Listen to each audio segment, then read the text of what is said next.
So what's on my mind? It's a small planet, and we all need to make a few changes. Hunger is a man-made problem. There is more than enough food on this planet to feed everyone. But let's look at one food in particular, protein. Did you know it takes 16 pounds of grain, 2,500 pounds of water to make a 1-pound steak? Not a good investment. And Americans eat 2 times the amount of protein from animals that they need each day. And since our bodies don't store protein, the extra's just wasted. Now the water alone going into a 1,000-pound steer would be enough to float a naval destroyer.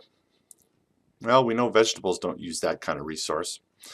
And yet every country on planet Earth has the ability to feed itself. And it would happen if we better understood vegetable protein.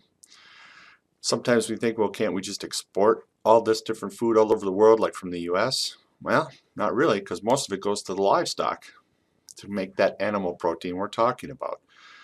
There was a study done, Department of Interior and Commerce, and said the value of raw materials consumed to produce food from livestock or animal protein is greater than the value of all oil, gas, and coal combined in the country.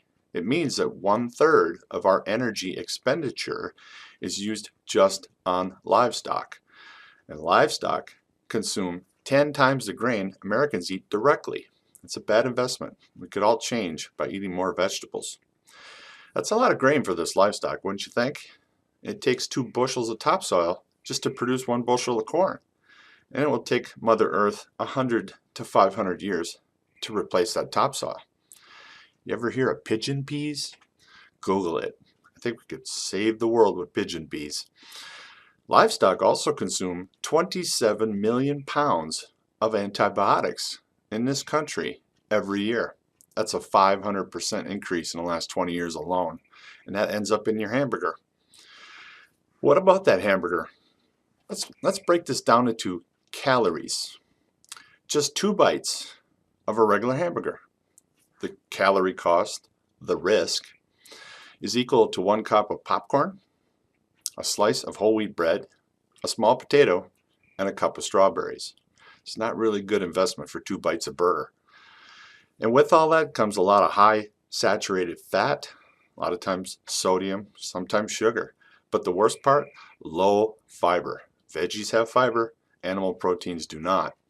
So if you look at the standard American diet, it's now responsible for 6 of the top 10 leading causes of death because we don't get enough fiber. Americans now eat 27% more saturated fat than we did in 1900.